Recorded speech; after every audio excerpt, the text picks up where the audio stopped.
BRS పార్టీకి భవిష్యత్తు లేదని టీపీసీసీ అధ్యక్షుడు మహేష్ కుమార్ గౌడ్ అన్నారు. బీఆర్ఎస్ హయాంలో జరిగిన అవినీతికి సంబంధించి కవిత లేవనెత్తుతున్న ప్రశ్నలకు ఆ పార్టీ నాయకత్వం నుంచి ఎలాంటి సమాధానము లేదన్నారు.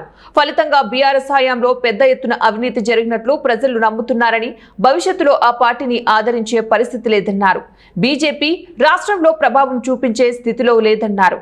గాంధీ భవన్ లో మంగళవారం మీడియాతో మహేష్ గౌడ్ చిట్ చాట్ గా మాట్లాడారు. కవిత కాంగ్రెస్ పార్టీలో చేరతారన్న ప్రచారంలో ఎలాంటి వాస్తవం లేదని, ఆమెను పార్టీలో చేర్చుకునే అవకాశమే లేదన్నారు. బీజేపీ దేవుళ్లను రాజకీయాల్లోకి లాగి లబ్ధి పొందాలని చూస్తున్నారని విమర్శించారు. తాము హిందూ మతానికి చెందిన వారిమేనని, వారు కొలిచేది హిందూ దేవుళ్లనేనని చెప్పారు. దేవుళ్లను దేవుళ్లలాగే చూడాలే కానీ వారిని రాజకీయాల్లోకి లాగడం సరికాదని పేర్కొన్నారు. కాంగ్రెస్ పార్టీలో ఉన్న వారిలో 90% పైగా హిందూ మతానికి చెందిన వారేనన్నారు. 18న మేడారంలో కేబినెట్ భేటీ జరుగుతున్న నేపథ్యంలో మొదటిసారిగా హైదరాబాద్ బయట మంత్రివర్గ సమావేశం జరుగుతూ ఉండటం శుభ పరిణామమన్నారు. మున్సిపల్ ఎన్నికల్లో రెబల్స్ లేకుండా చూస్తామన్నారు.